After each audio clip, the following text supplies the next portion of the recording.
আসসালামু আলাইকুম ওয়া রাহমাতুল্লাহি ওয়া বারাকাতুহু। আপনারা কম বেশি সকলেই অবগত আছেন, কেন্দ্রীয় বিজেপি সরকারের কালা কানুন অর্থাৎ ওয়াকফ সংশোধনী বিলের বিরুদ্ধে সমস্ত ভারতবর্ষের মানুষ, বিশেষ করে মুসলমান সমাজের মানুষরা তারা লড়াই আন্দোলন করছে। সর্বভারতীয় জমিয়ত উলামা হিন্দের শাখা পশ্চিমবঙ্গ রাজ্য জমিয়ত উলামা হিন্দের স্বনামধন্য সভাপতি মাননীয় সিদ্দিকুল্লাহ চৌধুরী সাহেবের নেতৃত্বে আগামী 28শে নভেম্বর কলকাতার রানী রাসমণি রোডে বিরাট ওয়াকফ বিরোধী প্রতিবাদ সভার ডাক দেওয়া হয়েছে। এই প্রতিবাদ সভায় গ্রাম শহর সকল স্তরের মুসলমান সমাজের ভাই বন্ধুদেরকে আসার জন্য জমিয়ত উলামা হিন্দের পক্ষ থেকে আহ্বান করা হয়েছে।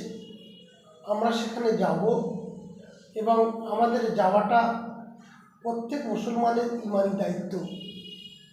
কেন্দ্রীয় সরকার ক্ষমতায় আসার পর থেকে যেভাবে একের পর এক মুসলিম বিরোধী বিল নিয়ে আসার চেষ্টা করেছে, কখনো এনআরসি, কখনো 3 তালাক, কখনো 370 ধারা এবং বিভিন্ন ইস্যুতে মুসলিমদেরকে যে একটা চাপে ফেলার চেষ্টা করেছে, আবার নতুন করে ওয়াকফ সংশোধনী বিলের মাধ্যমে মুসলিমদের কাছে যে সামান্য কিছু ওয়াকফ সম্পত্তি আছে সেই সম্পত্তিটাকে হাতিয়ে নেওয়ার একটা চক্রান্ত।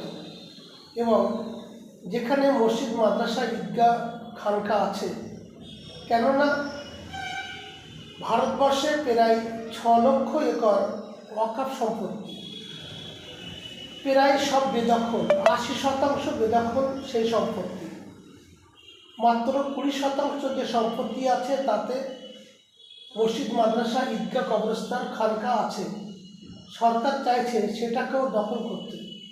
তাই এর বিরুদ্ধে লড়াই করা আমাদের ইমানি কর্তব্য।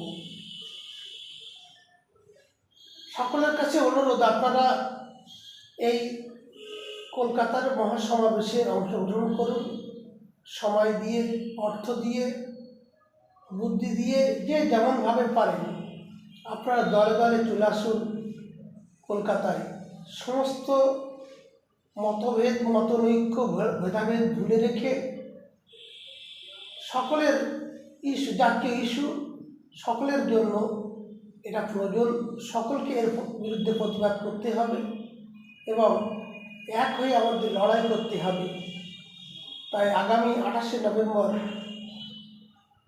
এই রাজ্যের মাননীয় মন্ত্রী, এই সরকারের রাজ্যের তৃণমূল কংগ্রেস সরকারের মন্ত্রী মাননীয় সিদ্দিকুল্লাহ চৌধুরী সাহেবের নেতৃত্বে এবং তিনি রাজ্য জমিয়ত উলামা হিন্দের স্বনামধন্য সভাপতি এবং একাধারে রাজনীতিবিদ, তিনি এই শাসক দলের মাননীয় ক্যাবিনেট মন্ত্রী, তার নেতৃত্বে আমরা ওয়াকফের বিরুদ্ধে লড়াইতে কলকাতায় যাব। এই আশাটুকু রেখে সকলকে আমার আন্তরিক ভালোবাসা, সালাম জানিয়ে শেষ করার আগে বলবো, আপনারা বেশি বেশি করে এই ভিডিওটাকে শেয়ার করুন।